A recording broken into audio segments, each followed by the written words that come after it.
Well, thank you very much, Reed, and thank you all for coming tonight. I am really delighted to get this Foreign Policy Association Award.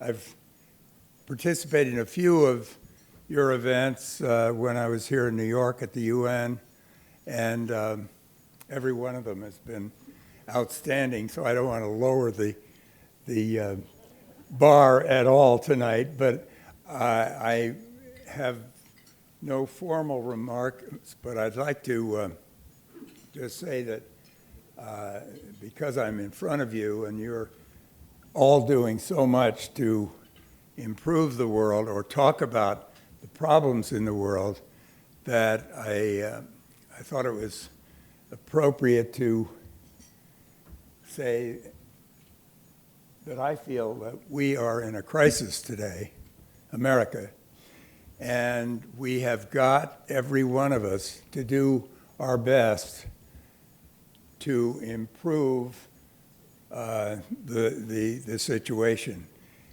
I was reading a book on the way in.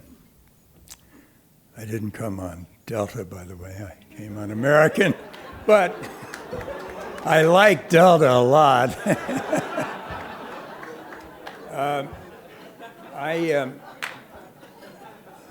I was reading a book, A Man and His Presidents, and it's about William F. Buckley, Jr., who was a friend of mine at Yale University. We were very dear friends. And Bill was kind of an America First kind of guy. And we unfortunately have today a similar man in the White House, and we are non-political. In fact, you know, I'm a Republican, and I didn't vote for Trump, and many Democrats voted for Trump, and he's in the office. But I don't want to say anything that would anger anybody, but I do feel that we are in a crisis today, and it demands American leadership and the participation of every one of you, double what you've done already.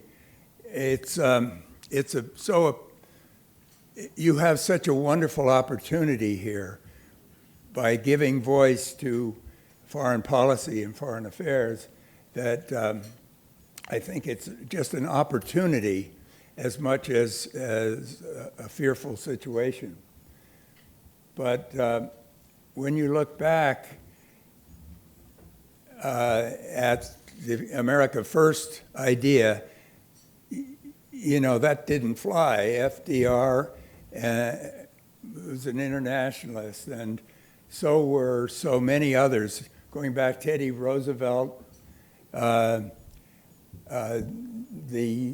Jefferson and Adams were internationalists, ambassadors at one point.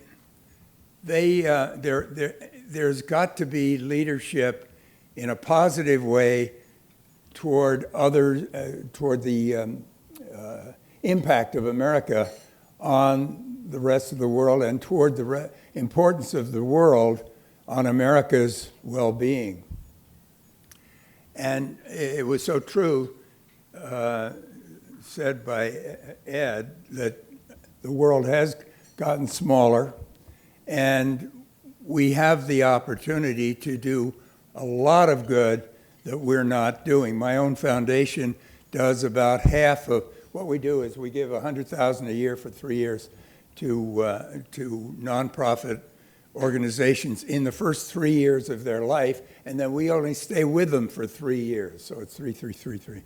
And we have done about 110 of these, and more than half of them are doing work overseas in Africa or Asia and Latin America, and it's very exciting to participate. Your dollars go so much further in other countries in the developing world, and there is so much trade that can be done and should be done that encourages democracies around the world. We have more democracies today than we've ever had. And some of the biggest countries in the world are democracies, some are not. But we should continue to work on those problems and in a very positive way. And there's only one other thing I want to say tonight, and that is that I am almost teary-eyed that Paul Volcker is in the audience. And I just think we need a hand for you.